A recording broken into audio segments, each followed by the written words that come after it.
Hello and welcome back to my channel. My name is Jennifer Longmore, founder of souljourneys.ca and founder of the #1 Akashic record training school in the world. We have trained over 100,000 students in over 100 countries. You might be one of them. And if you are, say hello in the comments. We look forward to connecting with friends. And if you're new to this space, let us know in the channel as well so that we can officially welcome you. Today, we are going to be talking about what is the difference between the Akashic records and past life regression. Well, there's a lot, but the one thing I will say, as someone who used to offer past life regressions and life between life reviews, is that past life regressions tend to take a long time. There's nothing wrong with that. And for some people, that is the best way for them to access their past lives. They need to ease into it. They need to go into regression, basically, or hypnosis to access those memories. But not everyone believes in past lives. In fact, a lot of people believe in parallel lives, that past lives, given that there's no such thing as time and space on this planet, it's just a man-made construct, that we don't ever live past lives. We just live in parallel realities. Another aspect of our soul, another fragment from our oversoul exists in another space and time. And we're just able to connect with that because, of course, it is an aspect of us just having a different experience in another reality. So it can get a little bit convoluted, as you can see. That being said, when we go into our records, and this is my bias, so I'm just being totally upfront, not saying this to be offensive to anyone. If it is offensive, that's not my intention. But the Akashic records are just very efficient. And I'm a big fan of efficiency. That's literally just how I'm wired. My sun sign is like that. My human design is like that. I like efficiency. I like speed. And so when we go into our records, we can access a past life memory and we can do any healing that's required around that, any integration that's required around that, any shifting of any vows and energies and mindsets and beliefs, implants and religious programming and all kinds of things that may be inherent in that memory. And all of that can be done in, let's say, 2 to 5 minutes. And then that person all of a sudden has freedom in their consciousness, right? The distortion that might have been in their consciousness around a particular memory, especially from one that they're not actively present to because it's happening in another space and time, they can feel as though it's true, right? They can feel the energetics of that. They know it to be true in their body. They might even see it, feel it, taste it, etc.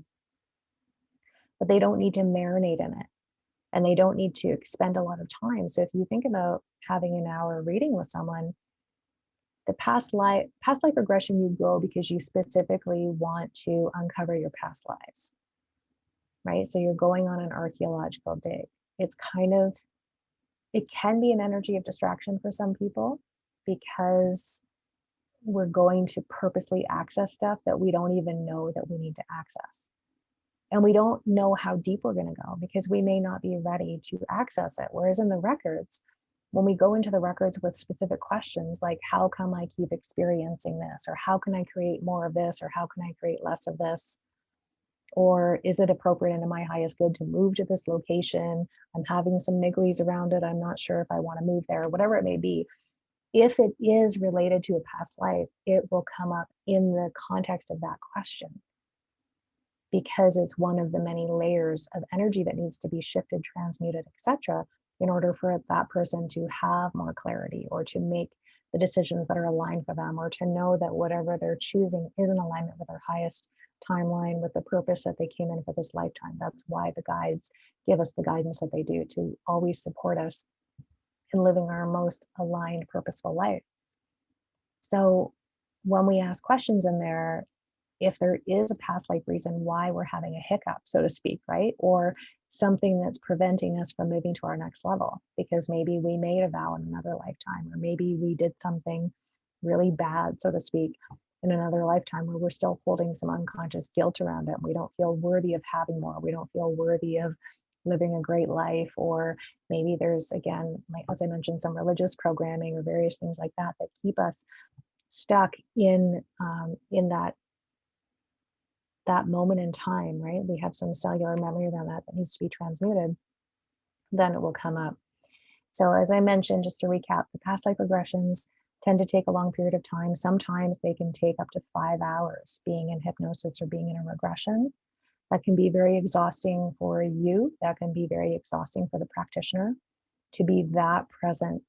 Like that requires a very, very talented practitioner, a very, very skilled practitioner, in my opinion, to hold space for you that long and be that attentive to you while you're in that vulnerable state.